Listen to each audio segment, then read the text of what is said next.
So we hear a lot, Carol Massar, about Yes. how brick and mortar is going away, and We've been hearing this for a while. We've been hearing this for a long time, and you know what? We're going to keep hearing it probably for the next 10 years.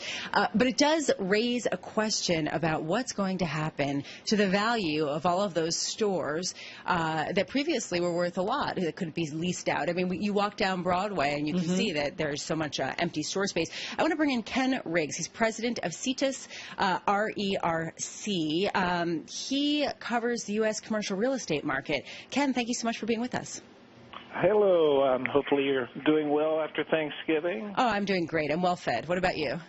Oh, trying to unhitch my belt one notch, but yeah, I'm doing wonderful. Thank you. Oh, I'm glad to hear it. So we do hear a lot about, obviously, the move to online away from brick and mortar. How big of an effect is this having on U.S. commercial real estate?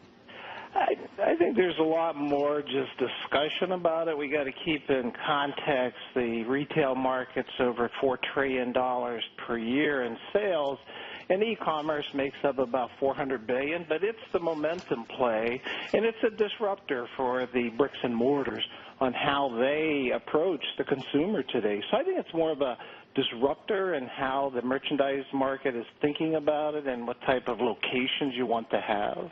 So, Ken, as I kind of kidded and joked with Lisa, on the introduction, is that we have been talking about the disruption of brick and mortar for some time, and at the same time you have someone like Amazon, which does everything online, talking about opening brick and mortar stores. So it is just about having, I think, the right model and maybe the right location. What are you seeing specifically? You consult and work with the commercial real estate market. How is it impacting them in terms of new developments and so on?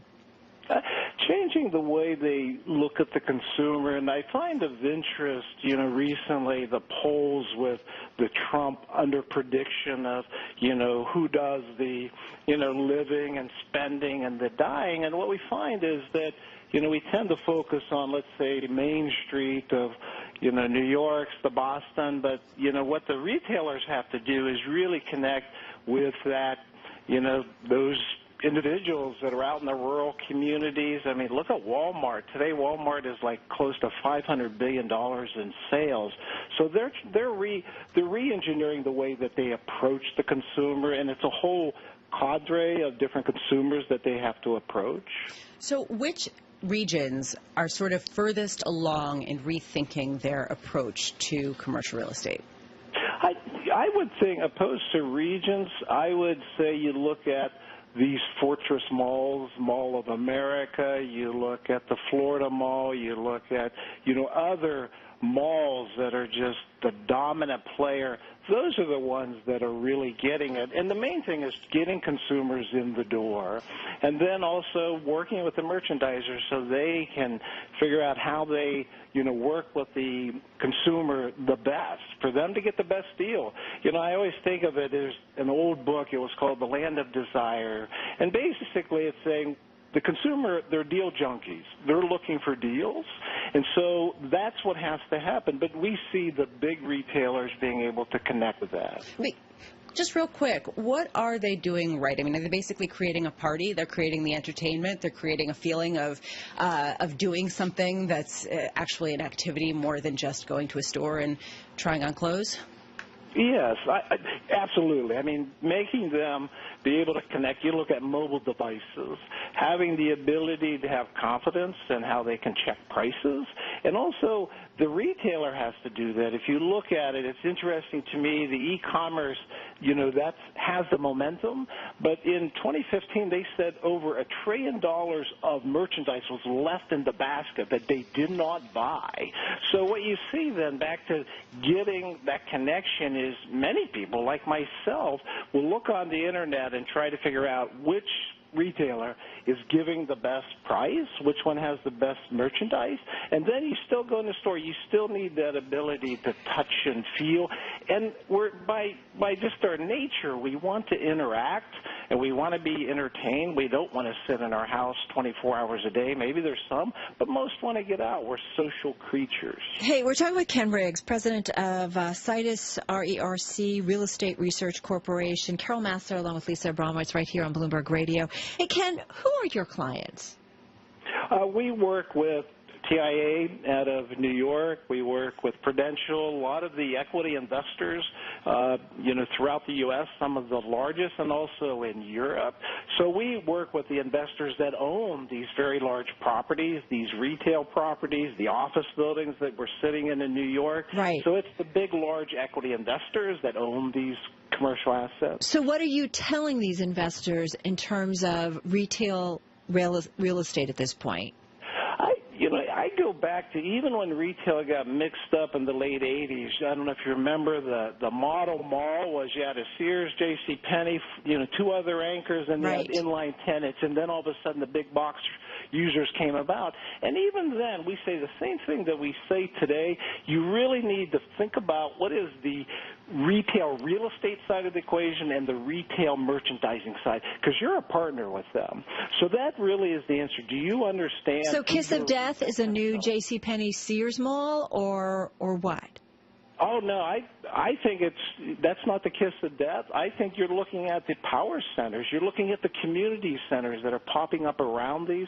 The Target stores are taking a lot of in the urban areas, in the suburban areas. So I think it's just paying attention, just really, climbing that wall of worry about, this is a tough game, and it's always going to be competitive. Well, one thing that I'm wondering is there was a lot of investor money that flooded toward U.S. commercial real estate over the past few years. It was sort of treated almost as a bond proxy because of the income that it threw off that was, in some cases, much higher than what you were getting on benchmark U.S. bonds. I'm wondering, are you still hearing about foreign investment money coming into the U.S., going toward commercial real estate? Is that picture changing at all?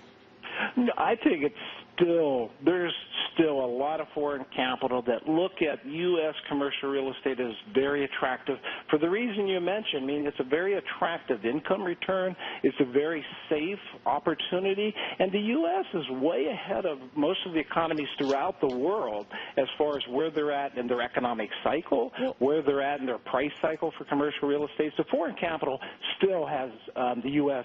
on its radar screen, and in a big way. Well, but so how concerned are you that one unexpected default, let's say, or an unexpected forced sale of one of these properties all of a sudden makes people reassess their commercial real estate holdings in the U.S. and possibly not view it as quite the haven that they currently do?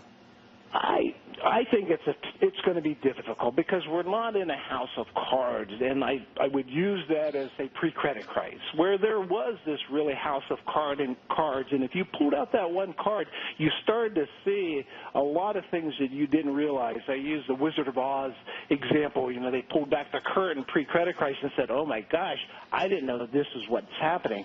So even if you see a default today and they pull back the curtain, they're going to see a lot. There's a lot of equity in this market compared to any other time in our industry. There's a lot of good discipline from a management standpoint, investment standpoint, but that doesn't mean we're not fully priced. And Ken, if I look at the Bloomberg Real Estate Investment Trust Retail Index, so the retail index that focuses on, or the REIT index, I should say, that focuses on the retail sector, I mean, it is down almost 19% since hitting a high in August. So we've seen this area take a hit.